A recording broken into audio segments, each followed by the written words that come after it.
안녕하세요. 연애모 주치약사, 여러분의 호르몬을 관리해드리는 이지양 약사입니다. 자, 갱년기 상담을 하다 보면은요, 참 안타까운 분들을 많이 만나요. 자, 우선 제가 몇 가지 증상을 불러드릴 테니까요, 몇 가지나 해당되는지 한번 체크해 보실래요?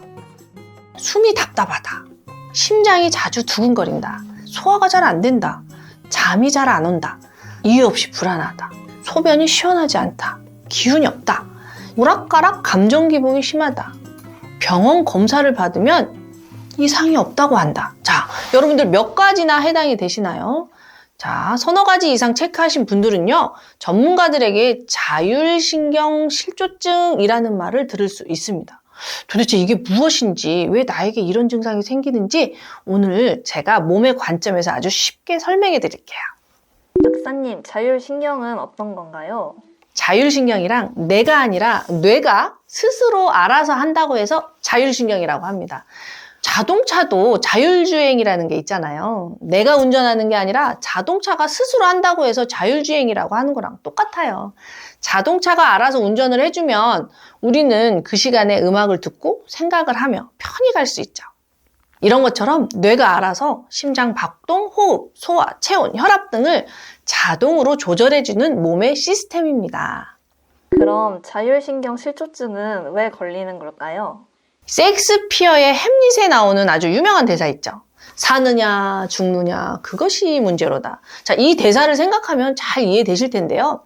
이 시스템은 생존을 위한 교감신경과 휴식을 위한 부교감신경의 균형으로 돌아갑니다. 사느냐, 즉 생존하느냐의 신경을 교감신경이라고 합니다.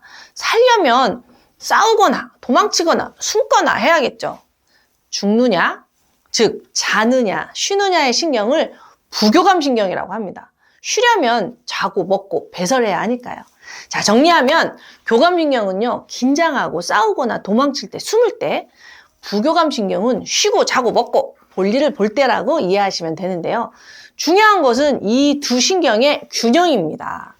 저는 지난 30년간 정말 수많은 환자분을 만나 상담하면서 이분들의 공통점을 발견했습니다. 바로 자율신경의 균형이 깨져 있다는 거죠. 전체 신경이 10이라고 가정했을 때 균형의 비율은 해가 떠 있을 때는 교감신경은 6, 부교감신경은 4. 달이 떠 있을 때는 교감신경은 4, 부교감신경은 6 정도가 좋습니다. 그런데 현대인들은 이 균형이 깨져 있다는 거죠. 자, 그렇다면 자율신경 실조증이란 무엇일까요? 자율신경 실조증은요, 신경이 망가진 병이 아니고 말씀드린 대로 자율신경의 균형이 깨져버린 거예요. 균형이 깨졌다는 것은요, 해가 떠 있는 낮에 교감신경이 8, 부교감신경이 2, 달이 떠 있는 밤에도 교감신경이 7, 부교감신경이 3. 제대로 켜져야 할 때 켜지고 꺼져야 할 때 꺼지지 못하는 상태를 의미하는데요. 이때 몸이 보내는 신호가 바로 자율신경 실조증 증상입니다. 자, 한자로 보면은요, 이를 실, 고를 조, 즉 조율이 어긋난 상태를 말합니다.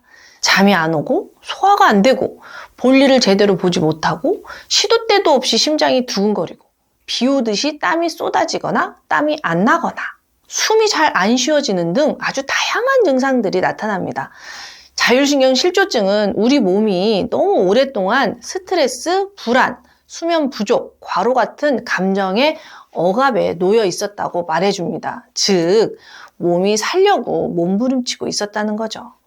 계속 이렇게 전쟁처럼 비상모드 속에 살면 안 된다고 몸이 신호를 보내는 겁니다.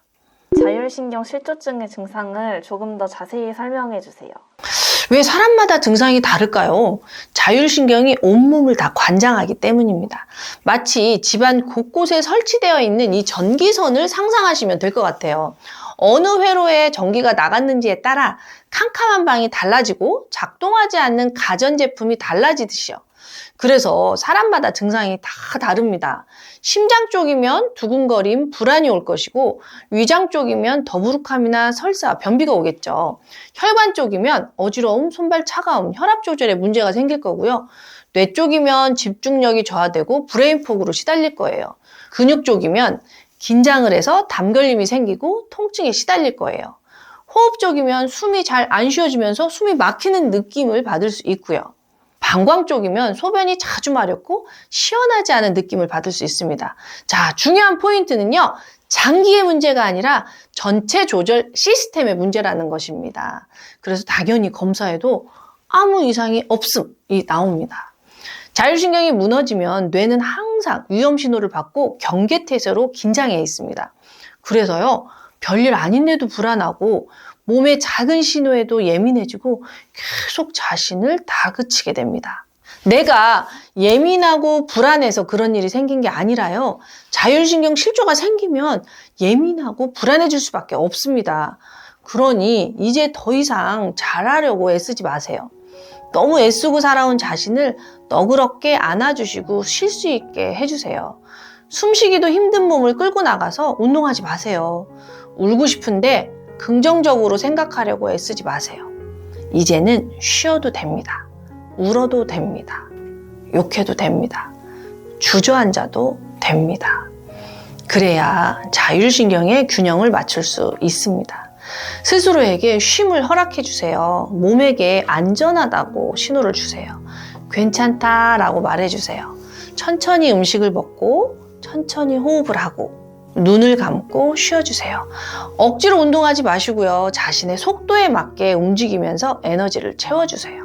그 어떤 감정도 억압하지 말고 느껴주고 풀어주세요. 그래야 뇌가 괜찮다라고 느끼면서 긴장을 풀고 교감신경이 내려옵니다. 자, 자율신경 실조증은요, 평생 가는 질병이 아니에요. 그죠? 몸이 보내는 생존 신호입니다.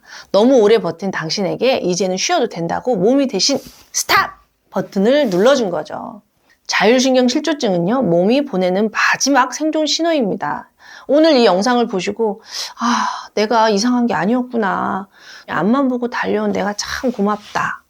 몸이 나를 아프게 한 게 아니라 내가 몸을 아프게 하고 있었다 라고 느끼셨다면 그것으로 충분합니다. 갱년기 때문에 내가 힘든 게 아니라 몸이 나를 살리려고 온갖 신호를 보내고 있다는 것을 절대 잊지 마세요. 너무 걱정하지 마시고 우리 몸이 스스로 이겨낼 수 있도록 잘 다독여 주실 수 있으면 좋겠습니다. 갱년기 여성분들 파이팅! 연애모 파이팅! 감사합니다.